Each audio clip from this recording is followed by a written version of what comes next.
sudah sampai usia 40 tahun, maka Allah mengingatkan ia untuk menyiapkan 5 bekal utama sebelum dia kembali pada Allah Subhanahu wa taala. Hati-hati yang sudah sampai 40 tahun, jika Anda belum memiliki satu di antara 5 ini, Anda mesti khawatir. Karena ini peringatan dari Al-Quran. Baik, 1. Qala rabbi auzi'ni an ashkura ni'mataka allati an'amta 'alayya wa 'ala walidayya. Amanat pertama, kata Allah, dia mesti memperbanyak doa kepada Allah Subhanahu wa taala agar dibimbing. Banyak doa agar dibimbing mensyukuri nikmat hidup, plus bisa meningkatkan bakti pada orang tua. 1. Rabbi auzi'ni an ashkura ni'mataka allati an'amta 'alayya wa 'ala walidayya. Perhatikan baik-baik. Ya Allah, mohon bimbing saya untuk selalu bisa mensyukuri segala nikmat yang telah Engkau berikan pada saya sekarang, 1, dan pada kedua orang tua saya. Baik, jadi kalau sudah sampai usia 40 tahun, pertama, Anda memohon doa kepada Allah untuk dibimbing terus bersyukur kepada Allah. Ini yang mau saya tegaskan. Lihat baik-baik. Apa itu syukur?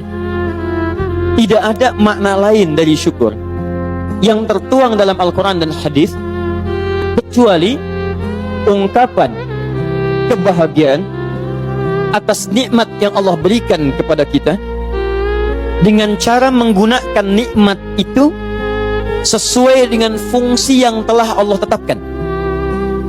Misal, kita akan bersyukur dengan nikmat penglihatan mata.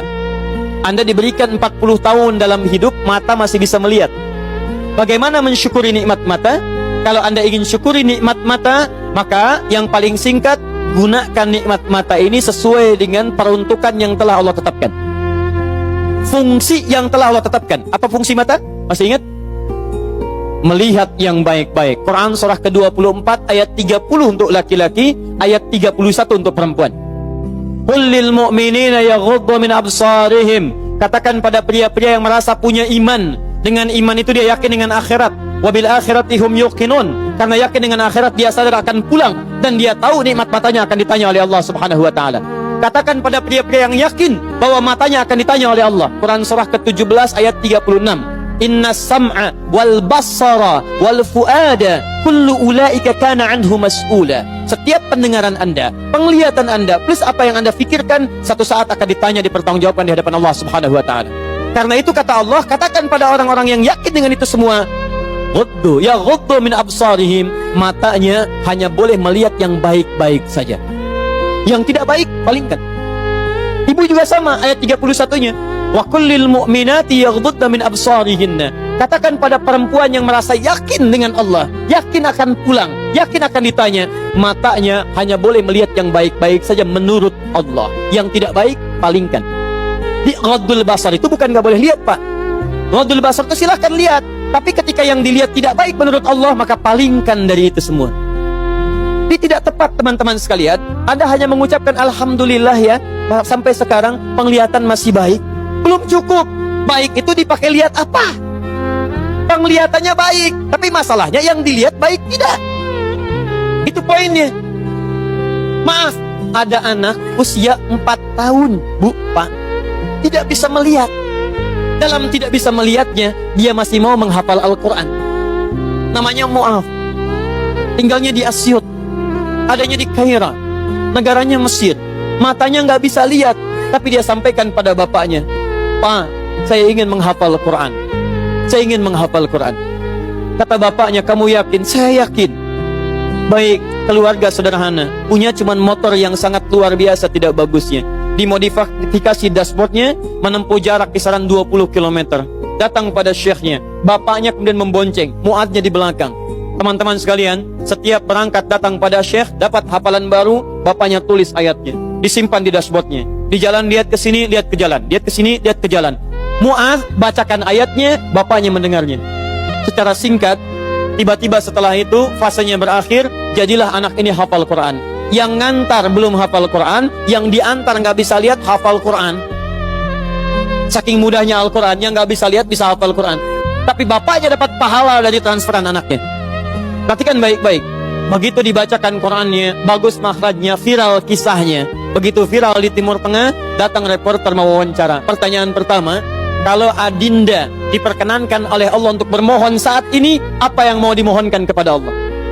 Reporter ini mengira dia akan meminta doa seperti ibunda Imam Al-Bukhari bermohon kepada Allah supaya Al-Bukhari disembuhkan dari butanya. Bu, Pak, Imam Al-Bukhari itu dulu buta. Butanya permanen. Dilahir 2 tahun ayahnya meninggal, 4 tahun buta permanen. Nanti ada satu kejadian di situ, yang dengan kejadian itu ibunya berdoa kepada Allah, anaknya menghafal Quran sampai di surat Qaf, ya, ayat ke-22. Anaknya murajaah ayat, ibunya memohon kepada Allah sambil menangis, sambil tertidur, sampai tertidur. Disitulah kemudian terjadi sesuatu yang luar biasa. Seketika Allah sembuhkan Al-Bukhari kecil, matanya bisa melihat kembali.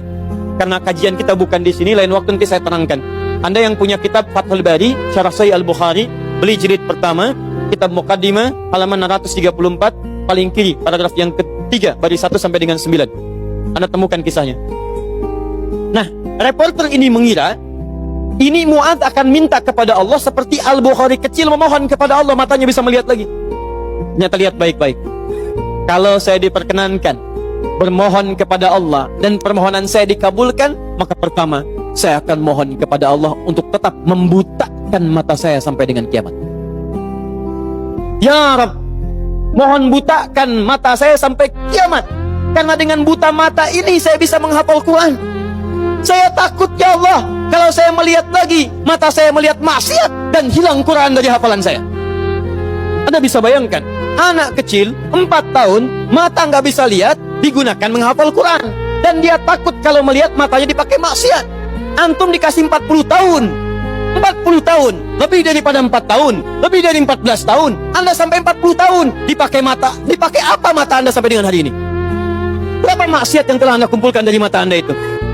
Mungkin wajar, jangankan hafal, baca masih sulit, lihat mushaf masih enggan, membaca masih susah. Kalau Anda sulit berhadapan dengan Al-Quran dalam pandangan Anda, tanyakan pada diri Anda, dipakai maksiat apa mata ini selama ini?